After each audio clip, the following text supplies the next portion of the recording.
बच्चों नमस्कार। 11वीं क्लास के फिजिक्स वीडियो लेक्चर में आपका एक बार फिर से स्वागत है। प्रीवियस वीडियो लेक्चर में मैंने आपको लास्ट में एक प्रश्न दिया था, A vector is equal to 2i cap plus 3j cap plus 4k cap, और दूसरा वेक्टर है B vector is equal to 5i cap plus 6j cap plus 9 cap. इन दोनों वेक्टर का डॉट प्रोडक्ट करना था। इसी तरह से प्रीवियस वीडियो लेक्चर में मैंने आपको i डॉट आई बताया था।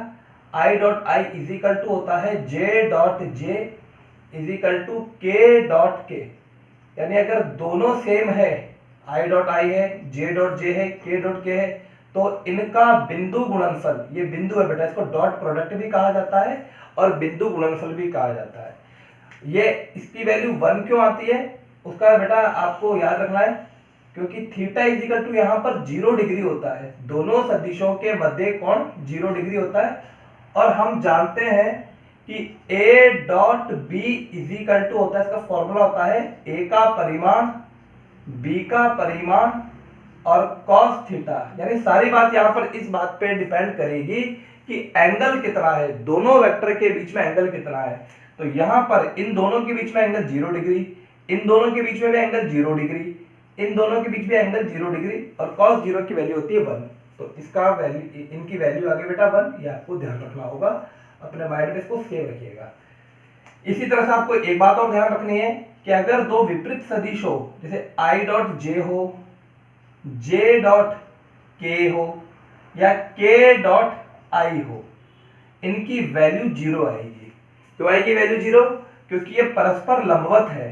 i dot j, j dot k, k dot i आपस में लंबवत है, और यहाँ पर theta is equal to 90 degree है, और cos 90 की वैल्यू होती है बच्चों 0। तो आपको ये दोनों बातें ध्यान रखनी होगी, आप इनसे इन प्रश्नों को हल कर लें। देखिए बेटा, a vector is equal to आपके पास एक गिवन है, b vector is equal to given है, इसका सॉल्यूशन देखिए।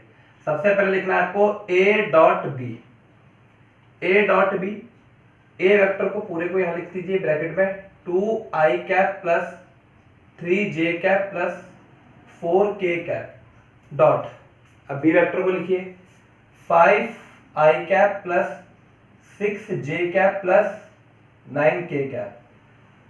इसका मल्टीप्लिकेशन करना है आपको, इसका गुणा करना है यहाँ पर। तो आप जानते हैं पहले i कैप का इन तीनों से मल्टीप्लाई होगा तो 3 पद आ जाएंगे यहाँ पर। इसी तरह से j वेक्टर का यहाँ पर इन तीनों से मल्टीप्लाई होगा, अगेन 3 पद आ जाएंगे, और k कैप का इन तीनों से मल्टीप्लाई होगा तो यहाँ पर 3 पद और आ जाएंगे।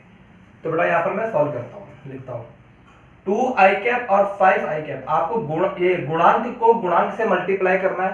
तो 2i कैप और 5i कैप, तो 2 इंटू 5 10, i कैप लिखा आपने i डॉट आई प्लस, अब देखिए पहले i कैप का 3 से मल्टीप्लाई करना है, तो 2i कैप और 6j cap 12i dot j, 2i cap और 9k कैप, तो 2 इंटू 9 18i कैप और k cap i dot k cap plus, अब i कैप का काम यहाँ पर कंप्लीट हो गया बेटा, i कैप का गुणा कंप्लीट हो गया। अब लेंगे j कैप को, तो j कैप का तीनों से मल्टीप्लाई कीजिए, 3j कैप और 5i कैप, तो 3 into 5 15j dot i plus 3j और 6j, तो 3 into 6 18j dot j plus 3j cap और 9k कैप, तो ये हो जाए 3 into 9 27 j cap dot k cap. यहाँ पर j कैप भी कंप्लीट हो गया, टोटल 6 पद हो जाएंगे, 1 2 3 4 5 6, ठीक है ना। अब k कैप को लेंगे, 4 into 5 20k dot i plus 4k और 6j 24k डॉट j, और 4k और 9k तो जाएगा 36k डॉट k। अब आपको क्या ध्यान रखना है, इसमें आपको बताया गया कि i डॉट आई 1 होता है। देखिए बेटा पहले इनको देख लीजिए आप, i dot I, j dot j और k डॉट k ये 1 होता है। बाकी i डॉट j हो, i डॉट k हो, j डॉट i हो, यानी अगर दो समान सदिशों का बिंदु गुणनफल है तो दोनों के बीच में कोण 0 डिग्री, इसलिए यहाँ पर इनका गुणा 1 हो जाएगा। आपको बताया गया बेटा अभी। तो ये हो जाएगा 10 इंटू 1 10, इसका 0, 12 इंटू 0 0, ये भी हो जाएगा 0, ये भी हो जाएगा 0, ये हो जाएगा 18, ये 0, ये भी 0, ये भी 0, और लास्ट में ये 36। इन तीनों को जोड़ लीजिए, 10 प्लस 18 प्लस 36, इसका आंसर आ जाएगा 64 आंसर। दोबारा समझिए यहाँ पर बात को, I dot i is equal to होता है J dot j is equal to होता है K डॉट के। तो जो जब ये दोनों समान होंगे, I डॉट आई हो चाहे J डॉट जे हो चाहे K डॉट के हो, तो मल्टीप्लाई 1 आएगा। इसके अलावा कुछ भी हो, I डॉट जे हो J डॉट आई हो, K डॉट जे हो J डॉट के हो, कुछ भी हो इसके अलावा, तो बेटा क्या होगा यहाँ पर, उसका गुणा 0 ही आएगा। आपको इतनी सी बात ध्यान रखनी है। तो इसका आंसर आ जाएगा 64। आइए इसके एक दो प्रश्न और करके देखते हैं।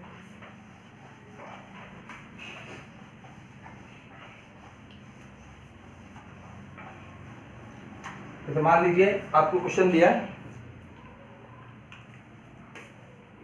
गया बेटा, A vector is equal to 5i cap plus 6j cap plus 7k cap, B vector is equal to 2i cap plus 3j cap plus 2k cap. अब इसका आपको बिंदु गुणनफल a डॉट बी याद करना है, a डॉट बी इसका answer याद करना है। तो देखिए इसका सॉल्यूशन, सबसे पहले लिखा आपने a डॉट बी, a की जगह 5i cap 6j cap 7k cap dot, b की जगह 2i cap 3j cap 2k cap.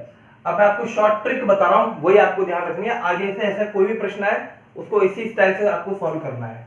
देखिए i के साथ में मल्टीप्लाई होगा, दोबारा ध्यान दीजिए, ये i के साथ मल्टीप्लाई होगा तो ही यहां पर आंसर आएगा, अदरवाइज i को j से करोगे तब भी 0 आएगा, i को k से करोगे तब भी 0 आएगा, 0 को लिखने की जरूरत नहीं है।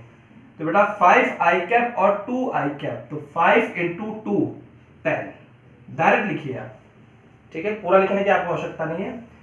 इसी तरह से j कैप और j कैप को देख लीजिए, यहां पर j कैप है, इसका गुणांक है 6, यहां पर j कैप का गुणांक है 3, इन दोनों को मल्टीप्लाई कर दीजिए 18। इसी तरह से k कैप देखिए, इसका गुणांक कितना है 7, k कैप का गुणांक कितना है 2, ये हो जाएगा 14, ये इसका आंसर हो जाएगा। जोड़ लीजिए बेटा, इसको कितना आ जाएगा 42, इसका आंसर आ जाएगा। बात दोबारा ध्यान दीजिए आप, आपको क्या करना है, a डॉट बी में i कैप के गुणांक को i कैप के गुणांक से मल्टीप्लाई कीजिए, तो 5 इंटू 2 10, j कैप के गुणांक को j कैप के गुणांक से मल्टीप्लाई कीजिए 18, k कैप के गुणांक को k कैप के गुणांक से मल्टीप्लाई कीजिए। बाकी आप अगर i को j से करोगे तो 0 आएगा, ये आपको पता होना चाहिए क्यों 0 आएगा, क्योंकि i और j, यहां देखिए आप, i की डायरेक्शन है इस दिशा में x अक्ष, और j की डायरेक्शन है ये, तो बेटा एंगल कितना बन रहा है 90 डिग्री, cos 90 की वैल्यू कितनी होती है 0, इसलिए यहां पर ये 0 आएगा, लिखने की आवश्यकता नहीं है। इसी तरह से i को आप k से मल्टीप्लाई करेंगे तो i की डायरेक्शन है ये और k की डायरेक्शन अब हो जाएगी इस दिशा में, तल के लंबवत बाहर की ओर, तो अगेन इसका गुणांक 0 आ जाएगा। तो अल्टीमेटली आपको ध्यान रखना है i से, j से और k से, ये इसका आंसर है। एक और क्वेश्चन देखिए,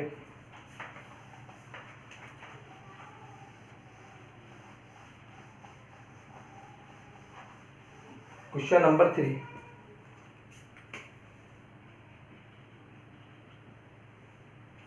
a vector is equal to 2i cap plus 3j cap और b vector is equal to 5i cap plus 7k cap हो तो a डॉट b का मान ज्ञात कीजिए। तो इसका आंसर देखिए बेटा, इसका सॉल्यूशन कैसे होगा। सबसे पहले लिखा आपने a डॉट b,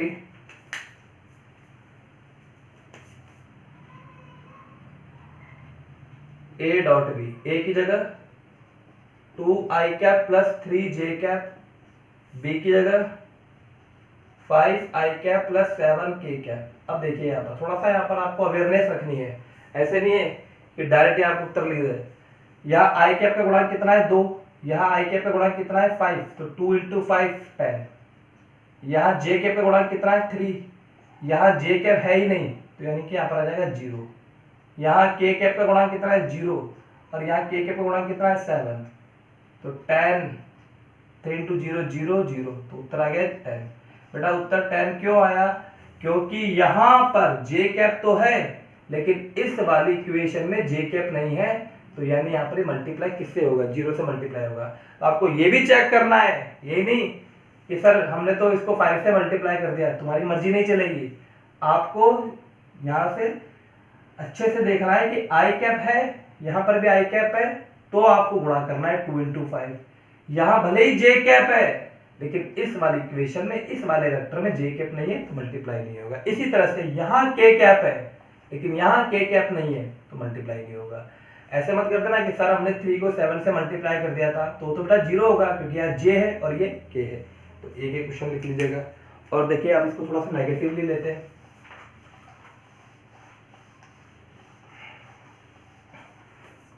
अगला क्वेश्चन है, यदि a vector is equal to 2i cap minus 3j cap minus 7k cap और b vector is equal to 5i cap plus 6j cap minus 4k cap हो, तो a डॉट b, देखिए इसका solution a dot b is equal to, आपको direct उत्तर लिखना है। देखिए आई कैप का गुणांक 2, आई कैप का गुणांक 5, तो 2 इंटू 5, प्लस का चिन्ह लगाइए। जे कैप का गुणांक कितना है? 3 नहीं है यहाँ पर जे कैप का गुणांक, यहाँ पर जे कैप का गुणांक -3 है, चिन्ह सहित लिखिएगा -3, और जे कैप का गुणांक 6। इसी तरह से के कैप का गुणांक -7 और के कैप का गुणांक -4, तो उत्तर क्या आ जाएगा? 5 इंटू 2 10 -18, 7 इंटू 4 28, तो इसका उत्तर आ जाएगा बेटा 20। ये तो आपको जोड़ना घटाना तो खैर आता ही होगा। तो ये बिंदु गुणनफल है, बहुत आसान सा है, सब बच्चों को ये आना चाहिए। 2 क्वेश्चन और मैं आपको दे देता हूँ, मैं यहाँ पर करवा देता हूँ, फिर आपको होमवर्क दूंगा, उसको आप सॉल्व कीजिएगा। जैसे इसमें ऐसे भी प्रश्न बन सकते हैं। सपोज कीजिए कि आपको 4 वेक्टर दे रखे हैं, ये 4 बिंदु दे रखे हैं, ए 2, 3, 4, बी 3, 2, 5, सी 4, 6, 3 और डी 1, 2, 3। आपसे पूछा गया A plus B dot C plus D मान ज्ञात करें। सॉल्यूशन बहुत अच्छा क्वेश्चन है। देखिए सबसे पहले तो आपको ये निर्देशांक जो दे रखे हैं इनको आपको सदिश रूप में लिखना होगा, यानी बिंदुओं को सदिश रूप में लिखना होगा। तो A vector is equal to हो गया 2i cap plus 3j cap plus 4k cap.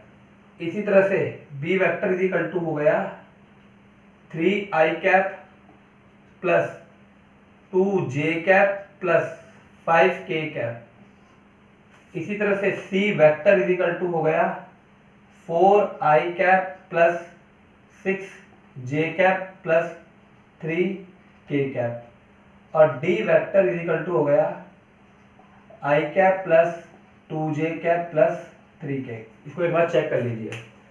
A vector is equal to 2i cap 3j cap 4k cap, B vector 3i cap 2j cap 5k cap. Clear? C vector is equal to 4i cap 6j cap 3k cap और D vector i cap 2j cap 3k cap. आपको क्या करना है? a plus be in दोनों को जोड़ना है। तो बेटा a प्लस बी इन दोनों को जोड़ोगे तो कितना आएगा? जोड़ लीजिए। जोड़ने का तरीका मैंने आपको बताया हुआ था, i के साथ, j के साथ और k के साथ। तो 2 और 3 5i कैप, ये भी 5j कैप और ये 9k कैप। ये इक्वेशन नंबर 1। इसी तरह से c plus D vector 4i cap और i cap 5i cap plus 8j cap plus 6k cap, ये इक्वेशन नंबर 2। अब इन दोनों का बिंदु गुणनफल करना है। तो बेटा देखिए कैसे होगा इसका बिंदु गुणनफल। इनका बिंदु गुणनफल। सिंपल सा आंसर आ जाएगा इसका। आपने लिखा a plus B dot C plus d. बेटा आई के साथ मल्टीप्लाई होगा तो इसका गुणांक 5 है, इसका गुणांक भी 5 है, तो ये हो गया 25। जे कैप और जे कैप, इसका गुणांक 5 है, इसका गुणांक 8 है, तो ये हो गया 40। इसका गुणांक 9 है और इसका गुणांक 6 है, ये हो गया 54। इनको जोड़ लीजिए तो ये हो गया 9, 5 4 9, 119 इसका आंसर आ गया। आप समझ गए होंगे बेटा ये डॉट प्रोडक्ट किस तरह से हल होता है। अब मैं आपको होमवर्क के लिए कुछ क्वेश्चन देता हूँ, उनको आप सॉल्व कीजिएगा। अगले वीडियो लेक्चर में फिर उसको कंप्लीट कराऊंगा। ये होमवर्क के लिए प्रश्न दे रहा हूँ, सभी बच्चों को इसको हल करना है। होमवर्क क्वेश्चन नंबर 1, यदि a vector is equal to 2i cap minus 3j cap plus 5k cap व b vector is equal to minus 3i cap minus 2j cap plus 4k cap हो, तो a डॉट b का मान ज्ञात करें। ये पहला प्रश्न है। क्वेश्चन नंबर 2, यदि a 3, -4, 5, b -6, -7, -4 और c 2, -4, 5 हो, तो a vector plus c vector dot है यहाँ पर डॉट b वेक्टर का मान ज्ञात करें। ये क्वेश्चन नंबर 2। अगला क्वेश्चन देखिए बेटा, क्वेश्चन नंबर 3, यदि a 1 2 3, b -2 -3 -4, c 2 5 6 और d -4 -3 -2 हो, तो a vector minus d vector minus है यहाँ पर dot b vector minus c vector का मान ज्ञात करिए। 3 प्रश्न है। थोड़ा सा मैं आपको यहाँ पर थोड़ा समझा भी देता हूँ ताकि आपको दिक्कत ना हो, खुद ही सॉल्व कर ले। वैसे इसका सॉल्यूशन मैं आपको बताऊंगा। ए वेक्टर आपको दे रखा है, बी वेक्टर दे रखा है, ए डॉट भी आपको ज्ञात करना है। सिंपल सा क्वेश्चन है। आई कैप के गुणांक को आई कैप से करना है, जे कैप के गुणांक को जे कैप से करना है और के कैप के गुणांक को के कैप से। चिन्ह का जरूर ध्यान रखना है, यहाँ पर पॉजिटिव है, यहाँ नेगेटिव है। जानते ही हो पॉजिटिव और नेगेटिव का मल्टीप्लाई क्या आता है, आपको अच्छे से पता है।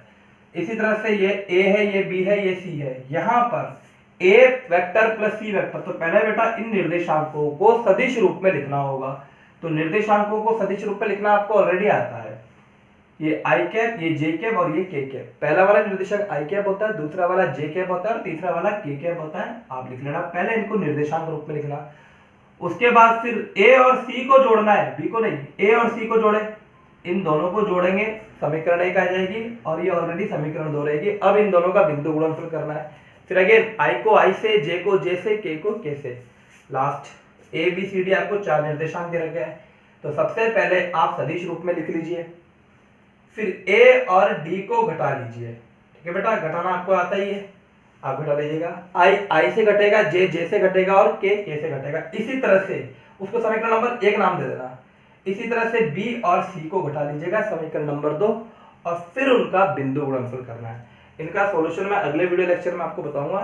आप खुद इसको ट्राई कीजिएगा और इसके बाद आप सीखोगे तो बहुत अच्छा लगेगा बेटा, आपको आपका कॉन्फिडेंस बढ़ेगा। बाकी का अगले वीडियो लेक्चर में हम डिस्कस करेंगे। तो आज के इस वीडियो लेक्चर में इतना ही। Thank you.